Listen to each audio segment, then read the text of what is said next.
Bonsoir à tous. Merci de nous être fidèles comme tous les soirs sur cette antenne. Ça fait maintenant quasiment 5 mois qu'on est là tous les soirs, 7 jours sur 7, avec des invités différents et des fortunes diverses que vous le saurez. Je suis convoqué au pénal pour l'une de mes émissions organisées ici même, sur cette antenne. Ben voilà. Alors, c'est vrai que c'est pas réjouissant tout ça. Mais bon, il faut faire face. Et comme dit notre ami Pierre, on ne nous lâche pas aujourd'hui. On est vraiment dans de sales draps et c'est vrai que c'est très très compliqué. Alors, mon avocat m'a incité à vous lire désormais un communiqué que je lis tous les soirs.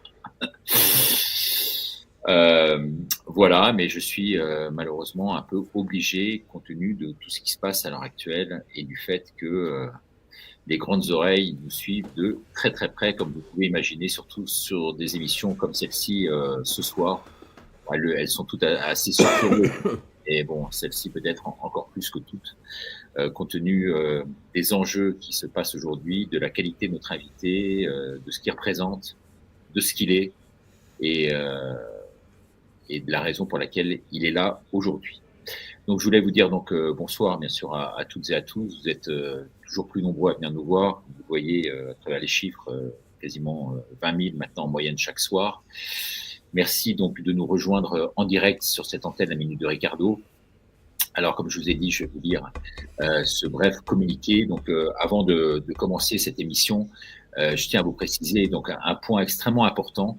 Les propos qui seront tenus durant cette émission, que ce soit par moi-même ou par mes invités, engagent uniquement la responsabilité de la personne qui les exprime. Donc, chaque invité est donc responsable, bien sûr, de ses paroles, de ses opinions, de ses affirmations et, le cas échéant, de ses accusations. Voilà. En tant qu'animateur, plusieurs de ce direct, je me réserve le droit d'interrompre le cas échéant. Mais ce ne sera pas le cas ce soir, rassurez-vous.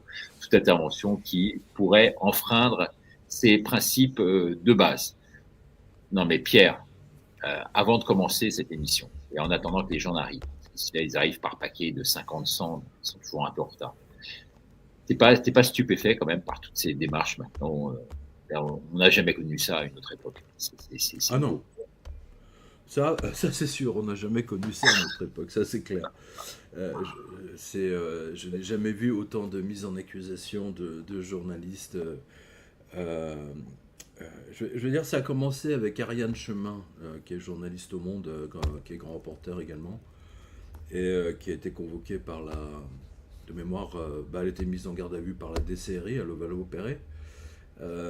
Et donc c'était un avertissement qui était envoyé par Macron. Alors ça c'était, je sais plus, il y a 4 5 ans de mémoire. Et c'était un avertissement qui était envoyé à Xavier Niel, donc qui est un des actionnaires du journal Le Monde. Également à toi. Excuse-moi, on t'entend assez faiblement. Ah. Ça m'est confirmé, ouais. Toi qui es un expert en la matière, Attends, je euh, vais rapprocher le micro là, ça va là. ouais, là ça va mieux là. Mais c'est plutôt de ton côté, il faut que tu remontes les volumes parce que là le micro il est vraiment à 10 Ah ouais, cm quoi, donc c'est. ouais, Donc ouais, franchement il doit être. ouais, C'est ouais. Non, le. je vais voir ça de mon côté, effectivement. Peut-être, Justement, je l'avais un peu éloigné parce que lors d'une émission précédente, c'était un peu trop fort, quoi. ouais. Donc effectivement, pardon, excuse-moi, je t'ai coupé. Donc tu disais de cette Non, journaliste je du disais Monde. que ouais, voilà, c'était un avertissement. Voilà, Ariane Chemin qui a été mise en garde à vue par la DCRI. Il y a une autre journaliste qui a enquêté sur les Macron et sur. Alors, non, c'était pas sur le Macron, c'était un truc sur le ministère de la Défense, des magouilles qui étaient faites par le ministère de la Défense et l'armée de terre. Et donc, elle aussi, alors elle était, je crois, de mémoire, elle a passé 48 heures en garde à vue. Tout ça, c'est récent. Hein, voilà. Là, Youssef Indy était convoqué par la police antiterroriste, rien que ça, c'est le GLAT. Euh, donc, Youssef Indy, t'imagines. oui, qui est un garçon absolument adorable, Adorable, qui est gentil comme adorable. tout, Oh là là. et puis c'est une Formule 1, ce garçon, je veux dire, Ouais, c'est ouais. vraiment que j'apprécie beaucoup. Donc Beaucoup, convoqué par beaucoup. la police antiterroriste, non mais moi j'ai la visite d'une police antiterroriste. Hein, j'ai encore discuté avec une voisine cet après-midi justement, donc là où se trouve le jardin des livres rue de Naples.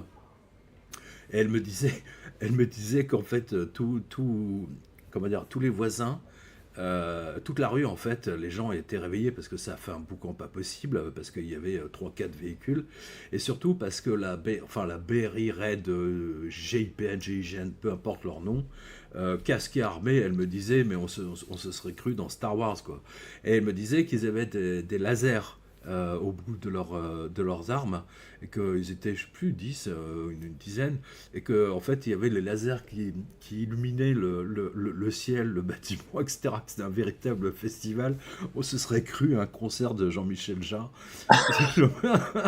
Non, mais je veux dire, et donc, les voisins, voilà, ils se demandent, qu'est-ce que vous faites? Il n'y a personne, vous êtes en train de casser la porte d'une société. Nous avons des informations sur Jovanovic, Monsieur Jovanovic est retranché avec une arme, il va se suicider. Voilà, donc là j'ai vraiment eu la confirmation finale cet après-midi. Euh, alors d'abord, c'est une grosse arnaque parce que s'ils avaient vérifié à la préfecture de police, moi j'ai jamais acheté d'armes, hein, donc je ne suis pas porteur d'armes, et ça m'a jamais intéressé d'ailleurs. Et voilà, donc et Et t'es comme dépressif, t'es dépressif ou pas? ah Est-ce oui, que je suis totalement. Mais non, je suis pas dépressif. J'ai jamais été dépressif. C'est pas ma nature. Je pense que les gens me connaissent. J'ai jamais été dépressif. Au contraire, je suis tu n'as toujours de jamais, donc bonne tu humeur. confirmes ici, c'est la première confirmation, et puis après on reviendra sur l'affaire, hein. Je te montrerai à la minute, et puis après on reviendra sur l'affaire. Ouais, ouais. Mais, tu confirmes, tu n'as jamais eu de pensée suicidaire ou autre. Jamais. Ah Mais bah, mais c'est pas mon genre. Mais attends, avec tous les livres que j'ai écrits, notamment Enquête sur l'existence des anges gardiens, faut vraiment. Enfin, je veux dire, j'irai à l'encontre de tout ce que j'ai écrit depuis 30 ans, quoi. Enfin, ça n'a pas de sens. Ça n'a pas de sens. Et bah, de toute façon, on verra tout à l'heure, mais j'ai acquis, enfin, c'est pas j'ai acquis, j'ai la preuve, j'ai la certitude que c'est un coup qui vient de l'Élysée, parce que d'abord, euh, moi je traite de la banque, et puis là, avec mon livre qui était annoncé, mon livre 2008 hein, était annoncé, il est rentré dans ce qu'on appelle comment dire, d'Illicom Electre, ce qui est une base de données, hein, c'est la plaque d'immatriculation de tous les livres. Hein, grosso modo, c'est vraiment, vous tapez un numéro d'ISBN et vous avez tous les livres de la planète. Hein, c'est l'idée. Donc, le livre a été immatriculé, on va dire ça comme ça, de mémoire, en décembre. Donc, il n'y avait rien de secret. Hein. L'ISBN, j'ai appris ça parce que j'ai sorti 2 livres. L'ISBN, c'est accordé par le ministère de l'Intérieur. Oui, mais enfin bon, c'est la culture plutôt. Ouais. C'est plutôt la culture qui nous donne via Dilicom ou je ne sais plus quel organisme les séries de numéros ISBN, peu importe. De toute façon, en tant que journaliste informatique, je vous signale tous que dans les années, quand le téléphone a commencé à arriver en France, donc dans les années 60-70, vous ne pouviez décrocher votre téléphone qu'avec l'autorisation explicite et accordée d'avance du ministre des Télécoms. Hein, voilà, donc Ah ouais. c'est un peu la même idée. Ouais. Voilà. Donc non, j'ai jamais été dépressif, je prends pas de médoc. Voilà, non, non, mais c'est un coup, c'est un sale coup organisé par l'Élysée. Hein, je le dis, je le redis. Voilà. Alors, tu vas nous le redire dans un instant. Peut-être avant cela, et en attendant que les gens arrivent, mais ils sont déjà plusieurs milliers à être sur notre antenne là ce soir. On va voir quand même la minute du jour, si tu permets, qui pose un peu le décor. Donc, toi, tu l'as eu en avant-première, mais la voici. Pierre Jovanovic, vous le savez, a vécu des heures extrêmement difficiles dernièrement, avec notamment cette descente de police dans des conditions ubuesques, la raison, l'horaire, les forces déployées. Nous verrons avec lui ce soir quelle brigade d'intervention a été mandatée. Paris qui ne dispose pas, on le sait, du GIPN, mais de la BRI et de la BAC. Alors, il sera important de connaître quelle unité est véritablement intervenue. Il nous dira aussi comment et dans quelles circonstances exactes et quand tout cela s'est passé. Ce sera ce soir à 21h sur mon antenne. Il faut dire que Pierre fait du mal au système. Ses livres sont de véritables brûlots contre la Macronie, comme le dernier en date dont il nous parlera. Il s'élève aussi contre le sionisme. En France, vous n'avez plus le droit de dire que Israël est devenu un État génocidaire à Gaza. C'est quand même complètement dingue. Voici 14 ans, dit-il ce matin, que cette censure à 100% sioniste s'est étendue aux parlementaires et par le biais des mainstream, bien entendu. Et il ne cesse de dénoncer cette presse française totalement calamiteuse, bras armé, on le sait, de la politique médiatique de ce régime. L'Express, Le Point, Le Figaro, n'en parlons pas, tout cela est devenu une véritable pravda française. Le Figaro, pour ne prendre que lui, touche environ 15 millions d'euros de subventions par an provenant de vos impôts.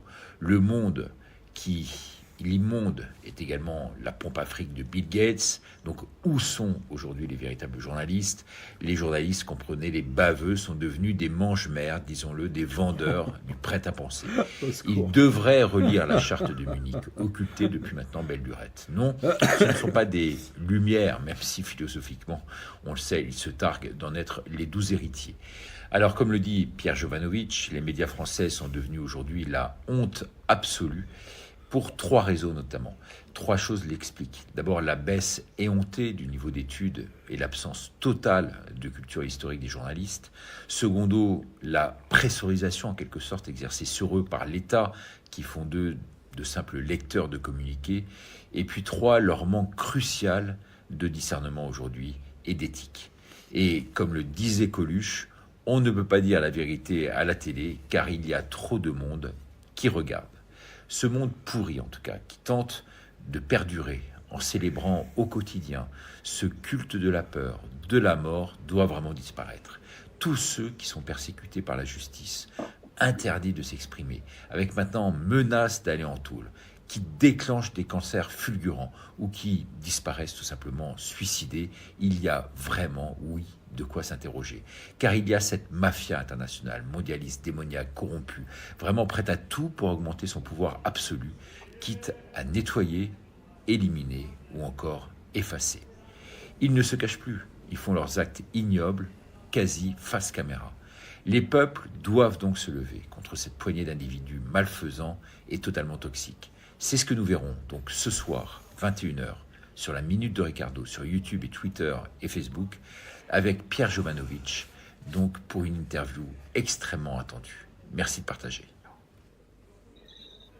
Voilà, on est avec Pierre ce soir. Alors bien sûr, Pierre, tu ne manqueras pas de répondre à toutes nos questions, nos interrogations. C'est vrai qu'on a été d'abord extrêmement touchés quand on a appris cette nouvelle, parce que c'est vrai que waouh, quel dispositif est venu te voir. Alors je posais la question. Là, je précise, non mais Richard, il faut préciser que sans les photos, il n'y avait pas de dossier. On nous aurait accusé de vouloir faire la pub du livre 2008, etc. Voilà.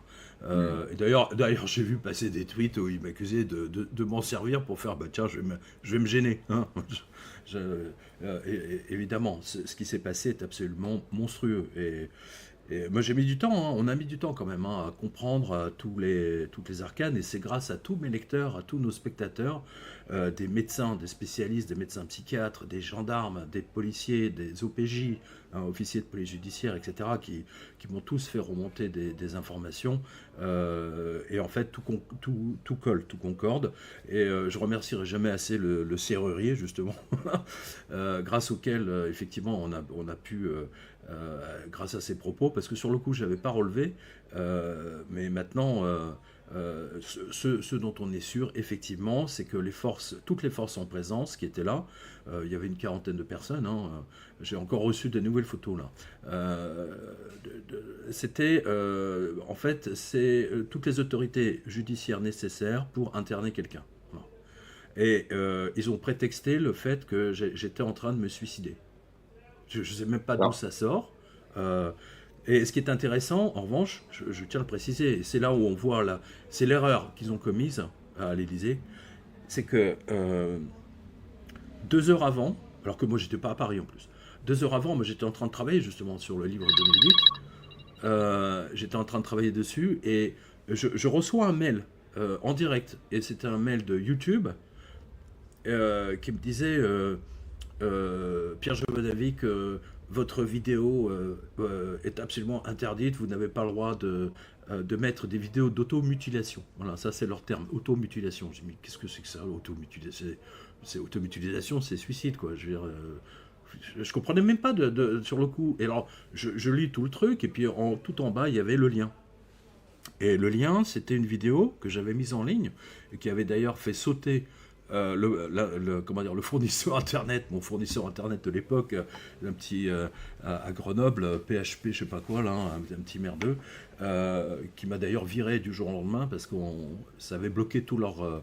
C'était la vidéo de la caméra de vidéosurveillance du banquier David Rossi, qui était jeté par la fenêtre de la banque haïtienne, hein, donc de la MBS, de la Montepaschi. Donc on a vu, et donc on le voit tomber, etc. Puis 5 minutes après, on voit que quelqu'un a retrouvé sa montre dans la bagarre et qu'ils ont jeté sa montre à côté de son cadavre. Et donc cette vidéo a fait le tour du monde. Elle était là depuis, de mémoire. Je ne sais pas si un internaute peut aller sur jovanovic.com, c'est dans l'onglet reportage. C'était là depuis au moins 8 ans, 9 ans. Donc, et comme par hasard, 1 heure avant l'intervention du GIPN, RAID, peu importe leur nom, C'est ressorti. ils sont arrivés rue de Naples, ils ont explosé la porte, ils ont fouillé partout. Et donc, alors j'ai donc notre voisine, parce qu'elle était là, dans l'escalier, à un moment donné, elle a entendu, parce qu'il y avait un échange radio avec la centrale, ou je sais pas qui, elle disait, mais non, s'il n'est pas là, c'est qu'il est à son domicile. Alors, allez vite à son domicile. Donc, en fait, ils sont d'abord allés rue de Naples, et ensuite à mon domicile, où ils ont enfoncé la porte, bien entendu. Voilà. Et j'étais pas là, moi. Alors justement, j'avais laissé la lumière allumée. Il y a énormément de questions, Pierre, et je veux dire, c'est vrai que les gens sont stupéfaits. Ceux qui Non mais attends, Richard. Comment je reçois. Attends, le patron de YouTube est un ami de Macron, d'accord. YouTube fait la censure. Ils ont fait la censure totale sur les histoires de tous ceux qui s'opposaient en disant les virus, les vaccins, machin. Ils étaient censurés d'office. Hein. Ouais. Je le rappelle. Nous les premiers, on connaît bien ça. Ouais. Oh, bah voilà. Donc 1 heure dans ce monde. Moi, c'est Gérard Devilliers qui m'a appris ça. Dans ce monde de barbouzerie, il n'y a pas de coïncidence. Ça n'existe pas. 1 heure avant, je reçois ce mail de YouTube en disant on supprime votre vidéo. Ok. Et 1 heure ou 2 heures après, ils étaient en train de défoncer la porte des éditions Le Jardin des Livres. Non, mais c'est complètement dingue. Et c'était quand ça, Pierre, exactement? C'était le 21. Alors, de mémoire, c'était le 21 ou le 22 mars. C'est quelque chose comme ça. Le 21 ou 22 mars. C'était dans la nuit de samedi à dimanche. Voilà. C'était. Et puis voilà, les voisins. Alors c'est vrai que c'était le 22 mars, mais c'est sorti récemment quand même comme affaire. Oui, mais non, parce que d'abord, il fallait savoir exactement ce qu'il en était, parce que moi, le lendemain, donc le dimanche, alors, écoutez bien, parce que c'est complètement surréaliste. Comme ils ont raté leur opération, ils ont refilé le dossier vite fait, ils sont débarrassés du dossier, ils l'ont filé à la préfecture de police, au bureau des disparitions. Hein, j'ai le mail. Et je reçois un mail. Là, pareil, j'étais en train de bosser, donc dimanche matin, il était 11h de mémoire. Et ça, de toute façon, je vais publier tout ça. Hein, Et je reçois un mail de la préfecture de police, bureau de disparition. Donc, vous savez, comme pour les enfants qui font des fugues ou pour les joggeuses qu'on ne retrouve pas. Tu vois. On vous a signalé disparu. Veuillez appeler tel numéro. D'accord. Je dis, mais qu'est-ce que c'est? Moi, mais qu'est-ce que c'est que ces conneries? Déjà, j'avais tilté entre l'affaire YouTube et ensuite, je reçois le truc de la préfecture de police. Comment ça, je suis signalé disparu? Mais par qui? Par quoi? Enfin, y avait ça n'avait pas de sens. Hein, voilà. Et donc j'appelle le numéro qui était indiqué, je tombe sur une inspectrice de police. Ah, monsieur Jovanovic, mais vous êtes vivant? Comment ça, je suis vivant? Bah, évidemment que je suis vivant. Oui, mais parce qu'on vous a signalé disparu. Je dis, mais comment ça? Oui, on a reçu des mails comme quoi vous avez disparu. Ben ça, je veux dire, il y a des millions de gens qui disparaissent dans le monde, c'est pas pour autant que vous faites venir le GIPN. Enfin bon, peu importe. T'es un personnage public. Donc... Ouais, attends, il y a plein de personnages publics qui ont disparu, je pourrais en citer 2 ou 3, on les a jamais revus, hein, et c'est pas pour autant qu'ils ont envoyé la GIGN. Hein, voilà. Précisons-le. Non, mais l'info importante que tu nous donnes quand même ce soir, c'est qu'il venait quand même dans une bonne intention. Il venait pas pour. Absolument, absolument. C'est-à-dire que Bah ouais, les c'est quand même policiers. super important, ça, on le savait Non, pas, non, non, ça. non, non, non, non. Bah si, je l'ai déjà parlé. Comment dire, les policiers du GIPN, on leur a donné l'information comme quoi, écoutez bien, comme quoi j'étais un ami personnel du président de la République.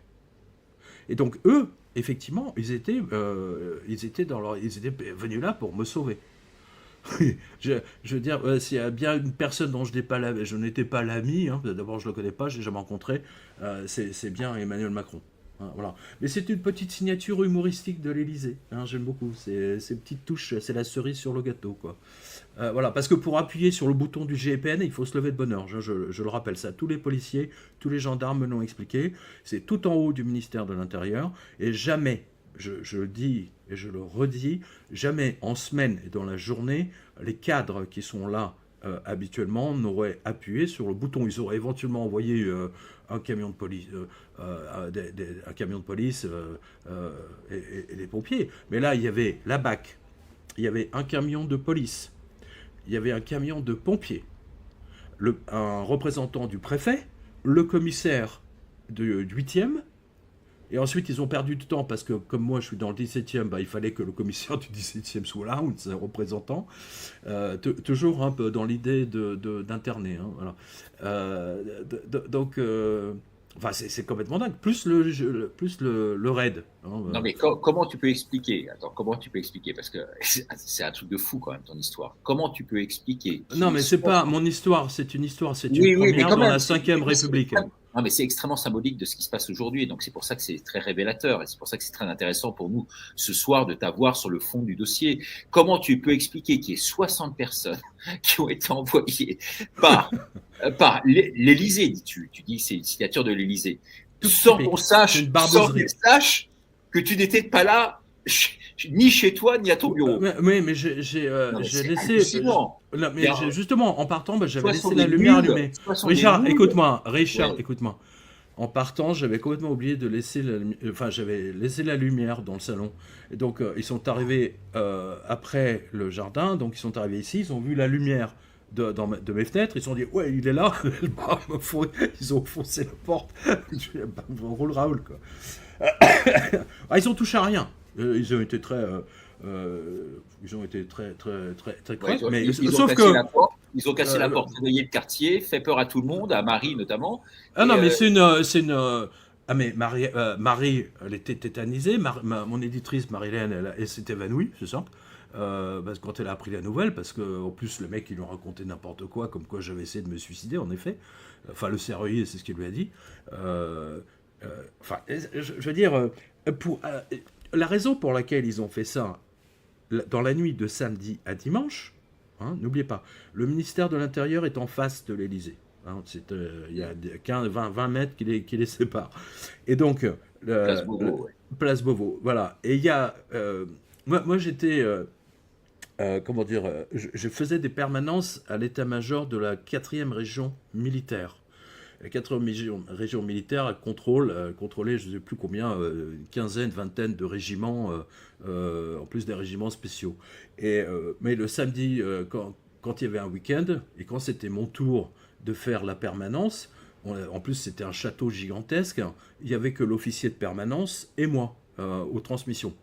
Et le bureau des transmissions. Voilà, on était 3 de permanence pour tout un château entier. Et j'imagine que c'est à peu près la même chose au ministère de l'Intérieur. C'est des énarques stagiaires qui sont là de permanence. Donc les mecs de l'Élysée, pour appuyer sur le bouton du GIPN, je vous dis, c'est tout en haut. Ça vient du ministère de l'Intérieur. On ne voit pas des gens comme ça. Ça n'existe pas. J'ai eu Louis Alliot au téléphone. Il m'a dit, mais moi j'aimerais bien avoir, parce que quand les gens, mes administrés appellent, etc., j'aimerais bien avoir le GIPN ou le GIGN sur les trucs de deal ou quand il y a des problèmes avec des dingues. Voilà. Parce que à 1h du matin, j'ai plein de témoignages de gens qui disent mais comment c'est possible? Enfin, voilà. Mais Pierre, à 1h du matin, pour que ces équipes se déplacent, il faut que ce soit un mandat extrêmement particulier lié au terrorisme ou à la drogue à tout niveau. Je suis un terroriste avec mon livre, hein, c'est clair. Hein, mais là, en plus, je parle de la retraite à 70 ans dans mon livre. Et c'est sorti il y a 3 jours. Hein, le Danemark a voté enfin la loi. Mais j'arrive, je suis un éléphant dans un magasin de porcelaine, dans leurs histoires de retraite, voilà, et je flingue tout parce que j'explique qu'en 2008 a eu le plus grand vol, le plus grand hold-up de l'histoire de Ah, bien l'humanité, sûr, mais on va en parler. et que là On va ils en sont en parler. train de ramasser, ils sont en train d'essayer de ramasser, de nous taxer systématiquement parce que les caisses sont vides et qu'elles ont été vidées en 2008. Ah, Alors, on va voilà. en parler, bien sûr, de ton livre, c'est aussi l'objet de ta venue ce soir. Mais quand même, j'ai encore quelques questions. Toi qui es, pour avoir l'esprit extrêmement clair, parce que c'est vrai que c'est tellement dingue cette histoire que, honnêtement, ça fait à la fois froid dans le dos, et puis tu te dis, mais c'est tellement gros, quoi, que c'est tellement énorme. Parce que toi, par exemple, tu vis ça le 22 mars. Donc, tu nous as dit maintenant que c'était le 22 mars. Hein. Et l'affaire est sortie donc quasiment un mois et demi après. Mais comment toi, Pierre, en tant que journaliste, je te connais, je veux dire, j'ai le plus grand respect pour toi.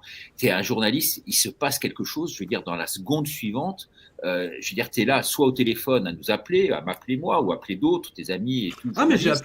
j'ai appelé Mais vraiment tout pourquoi le tu monde. n'as pas communiqué là-dessus entre le 22 mars et le mois Parce que d'abord on et il n'a y a pas les 3 semaines? photos, on n'a pas les photos. Enfin, je veux dire, c'est quand même incroyable que Oui, vous voulez mais pas bon, comprendre ça.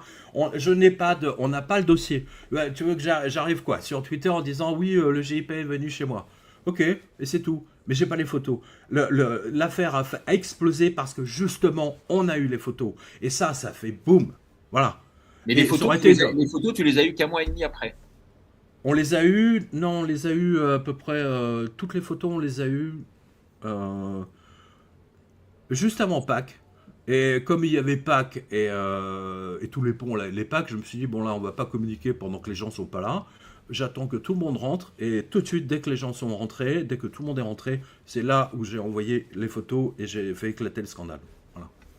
Ouais, parce que c'est vrai que quand tu vis une chose pareille, quoi. Je veux dire, moi, le Non mais premier, attends, en plus, attends, j'ai quand même passé 15 jours. Je veux dire, quand j'ai réalisé qu'ils ont voulu m'enlever pour m'interner, attends, excuse-moi, j'ai quand même eu un choc. Je veux dire, je veux dire, d'abord, j'ai appelé tout mon entourage, enfin, je veux dire, j'ai appelé tout le monde. Je veux dire, ma fille, Gabrielle. Donc, je dis, mais qu'est-ce que c'est Gabrielle, tu fais attention là, parce que là, ils sont en train de me faire un sale coup. Macron est en train de perdre les pédales depuis l'affaire Candace Owens. Ça a fait le tour du monde, ça fait 1 milliard de podcasts, l'affaire Candace ouais, Owens. Le, le, l'affaire Natacha Ray, je l'appelle. Mais bon. oui, enfin, Natacha Ray et Xavier Poussard, ça a fait et donc, les Macron, d'abord, ils détestent les journalistes. Et qui plus est, tu imagines, faut dire, ils détestent des gens comme nous.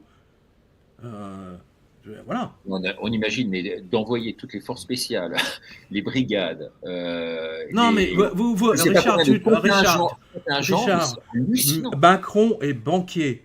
Macron est un banquier. Je suis dans son secteur. Donc là, on sait déjà qu'il suit la rue de presse et que l'Élysée, il suit la rue de presse. Bon, je le savais avant, hein, parce qu'à un moment donné, les gens à l'Élysée ne pouvaient plus avoir accès à ma rue de presse de leurs terminaux. C'est n'importe quoi, comme dans certaines banques, etc. Je veux dire, Macron est tellement isolé qu'il n'a plus d'informations qui remontent et les gens lui racontent ce qu'ils veulent. Il l'enfle. Donc, comme beaucoup de professionnels, ben, je veux dire, là, dans ma revue de presse, elle donne toujours le là de ce qui Ouais. se passe. Hein. Ah, voilà. Alors, effectivement, tu nous dis ce soir que c'est parce qu'il fallait cette preuve de la photo, parce que sinon tu n'aurais pas cru, mais toi on te Ah, mais croit. on Mais on m'aurait te insulté, croit, on Pierre. m'aurait accusé. D'ailleurs, Mais Pierre, on même peut pas. récemment, j'ai vu des gens qui me. Alors, j'ai deux, trois trolls, hein, les deux, trois trolls qui ont fait, je sais pas combien de bêtises. Oui, il a menti sur son affaire, machin. Mais je t'emmerde, je fais ce que je veux d'abord. Hein. D'abord, c'est ma porte qui a été défoncée, c'est pas la tienne. Donc, va te faire voir. Hein, je reste poli. Voilà. Ouais. Et puis, de toute façon, je voulais, en tant que journaliste et homme de communication, je voulais que cette affaire ait le plus grand retentissement possible. Hein, voilà. Donc, j'ai attendu après Donc il y Pâques. a une sorte, Voilà, et donc boum. tu nous dis derrière tout ça il y a eu une forme quand même de ta part de mise en scène en fait de Non, non, Richard, financement. non, Richard, arrête avec Non, ta non, mise en non, scène. Il n'y a pas je de te mise en pose, scène. Il n'y a non, je aucune te mise pose en la question. scène. Il n'y a dis, aucune mise en scène. Non, non, non, tu utilises un terme que j'apprécie pas du tout. Hein, il n'y a aucune mise en scène. Zéro d'accord, nada. Ok? d'accord. D'accord. Hein, parce D'accord. que moi, je te signale que j'aurais pu finir à Sainte-Anne. Ouais, ouais. Hein, donc Ouais, non, je sais qu'on bien. me parle pas de mise en scène. Non, mais Pierre, Non, mais ça va. non, mais Pierre, c'est toi qui viens de le dire. Tu dis, il a Mais fallu quand j'ai même qu'il y ait un choisi certain le nombre moment. d'alliés. Voilà, J'ai t'as choisi choisi le le moment. moment où tous les Français sont rentrés de leurs vacances de Pâques. C'est mon droit. Ok? D'accord, d'accord. Hein? Mais c'est pas Ah une ouais. mise en scène. Non, non, mais c'est pas une mise en scène. C'est simplement. Bah, c'est ce que tu as dit. Non, mais je te pose la question. Déjà, je suis en droit de poser toutes les questions possibles et Mais t'as le inimaginables. droit, mais tu as utilisé un J'ai terme regard, un regard, que je n'aime pas. j'ai un Mise en regard. scène, j'ai pas choisi la Bon, mise en bah, écoute, scène. Hein, voilà. je suis désolé si j'ai employé un mauvais mot, mais c'est vrai que tu disais que effectivement entre la date qui remonte à il y a quand Et même alors? Et alors? Qu'est-ce que ça change? Mais vous êtes tous dingues ou quoi? Attends, l'Elysée déclenche 60 flics pour aller me faire interner à Sainte-Anne, et toi, t'es en train de discutailler sur la date. Mais va te faire foutre. hmm, Va te faire foutre. hmm. Allô?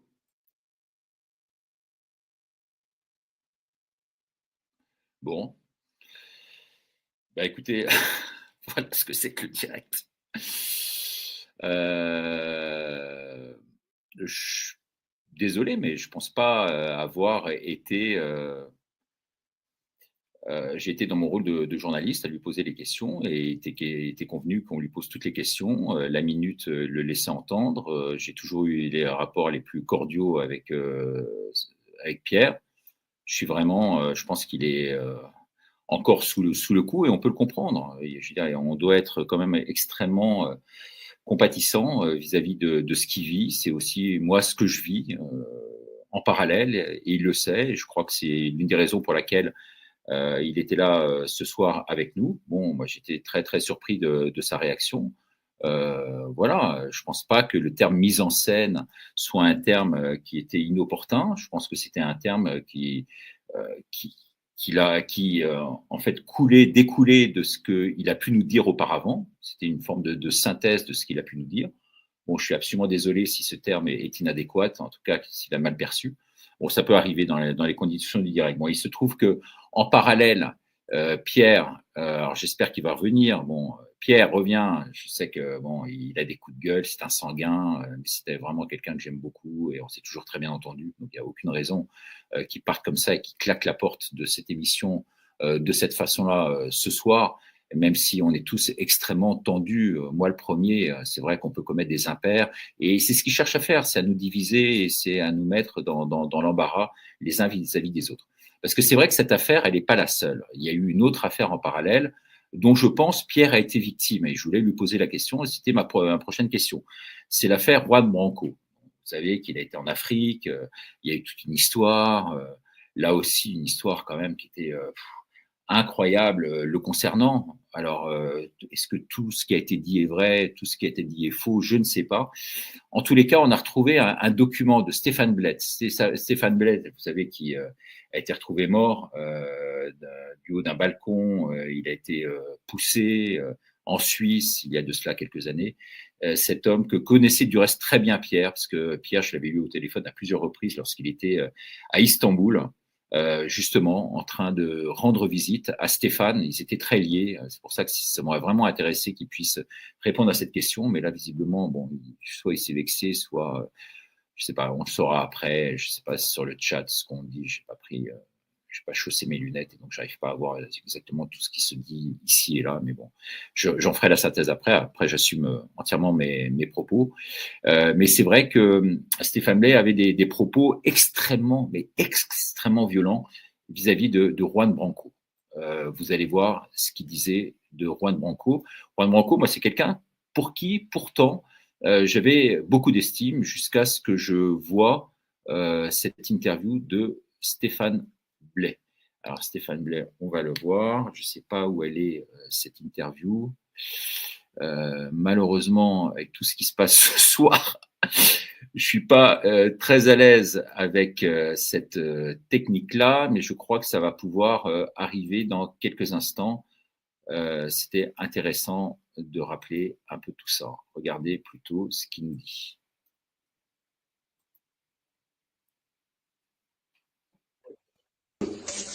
Juan Branco. Voilà, vous savez évidemment qui c'est maintenant, puisque ce monsieur prétend parler au nom des Gilets jaunes. Enfin, il est même l'avocat de quelques-uns. Enfin, voilà, moi, je voulais faire un petit peu le point là-dessus, parce que ça manque pas de sel, comme on dit. Donc, ce monsieur Juan Branco, bon, soyons clairs, on commence par le début. C'est un agent infiltré, évidemment, de la franc-maçonnerie des hauts grades, qui est là pour vous la mettre bien profond. Bon, et c'est tout à fait prouvable, et c'est pas la théorie du complot. Vous allez voir le pédigré du gars, vous allez comprendre tout de suite. D'ailleurs, c'est un petit peu, moi je pensais pas parler de lui, mais c'est presque une réponse, parce que je me sens un peu visé quand ce monsieur fait des vidéos ou passe à la télévision pour dénoncer les complotistes qui s'en prennent au Rothschild, à la franc-maçonnerie, etc. Donc, comme c'est évidemment ce que je fais, je considère presque ce que je suis en train de dire en ce moment comme une réponse à ce monsieur. Alors, voyons un peu le pédigré du gars, hein, parce que je pense pas que tout le monde soit au courant. Donc, d'abord, il prétend défendre les gilets jaunes et combattre le système. Bon, c'est un ami d'Attali. Déjà, c'est prouvable, et depuis très longtemps. Le pédigré du gars, tenez-vous bien, il a été avocat de Mélenchon, il a été missionné par l'ONU, il a fait Normal Sup, il a fait Sciences Po au cabinet de Richard Descoings, il faut savoir qui est Richard Descoings. À 20 ans, il était officier de liaison du procureur de la Cour pénale internationale. À 22 ans, il a travaillé au ministère des Affaires étrangères. Il est journaliste au Monde diplomatique et aux Inrecuptibles. Il écrit pour Libération.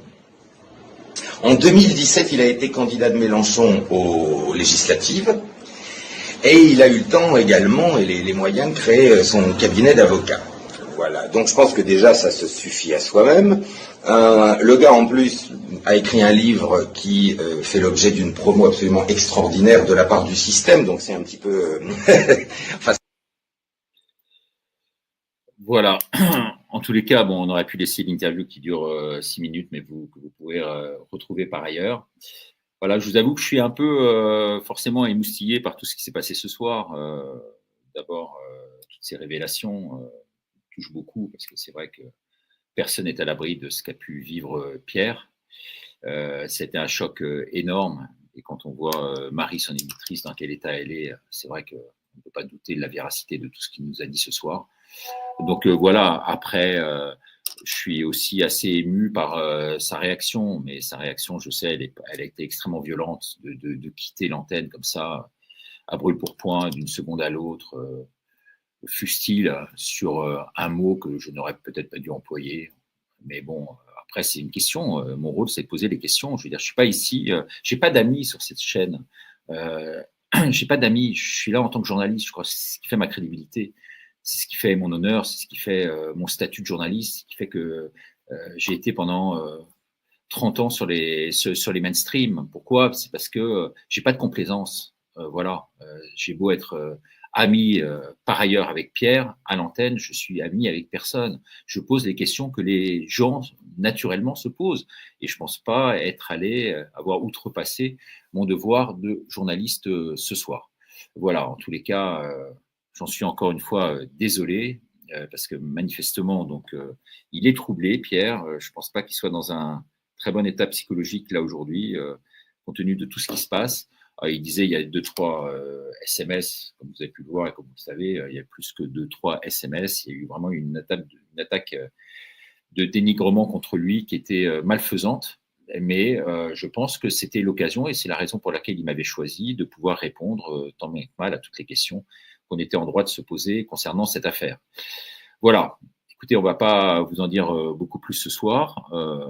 Voilà, ça peut arriver dans le milieu journalistique, sur des émissions en direct. Ça aurait été enregistré, il n'y aurait pas eu de problème.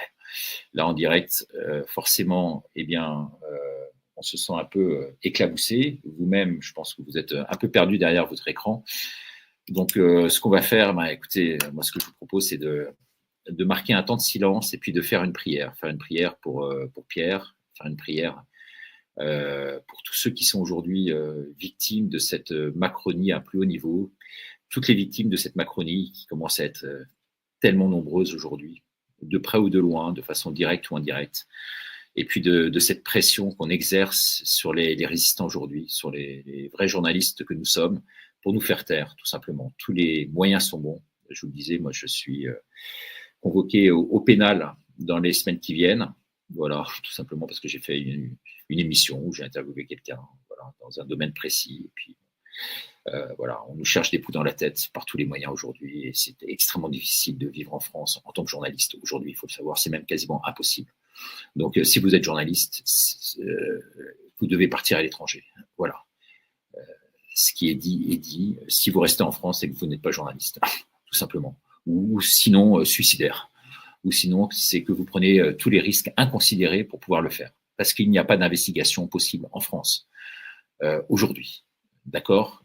Que ça se sache et que vous puissiez en parler autour de vous. Malheureusement, trop de gens l'ignorent.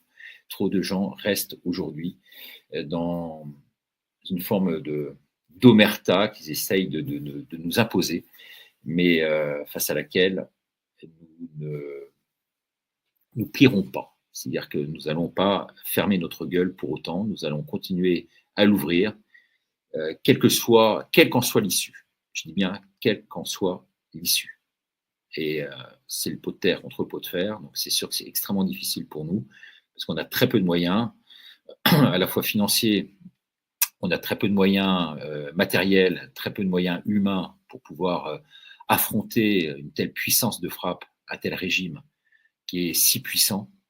Mais bon, on essaye quand même de résister à notre façon et je pense que ce soir en est la preuve une nouvelle fois, qu'on ose tout dire et qu'on ose clamer haut et fort la vérité journalistique. Voilà. Si vous voulez m'aider dans mon combat, n'hésitez pas. Je vis dans des situations extrêmement compliquées aujourd'hui. Donc, c'est 3W, le grand virage 2027. On a beau avoir de très bonnes audiences sur les réseaux sociaux, ça ne nous rapporte que quelques centaines d'euros par mois. Je dis bien quelques centaines d'euros par mois. Et pourtant, je pense être l'un de ceux qui drainent le plus de monde. Comme quoi, c'est pas les réseaux sociaux qui, là encore, il s'agit d'une forfaitude.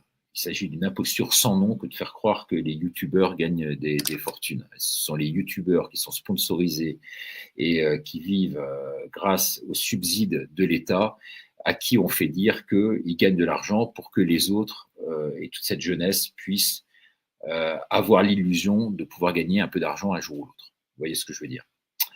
Enfin, voilà. Bon, bah écoutez, je vous embrasse. Une petite prière donc pour Pierre d'abord, pour sa famille. Prière également pour tous ces résistants. Et prière pour vous qui nous regardez, qui nous soutenez et qui êtes là derrière nous. Pensez pour certains, ceux qui ne croient pas, et puis prière donc pour les autres. On se retrouve demain pour une nouvelle émission. Je vous embrasse et merci de votre fidélité. Au revoir.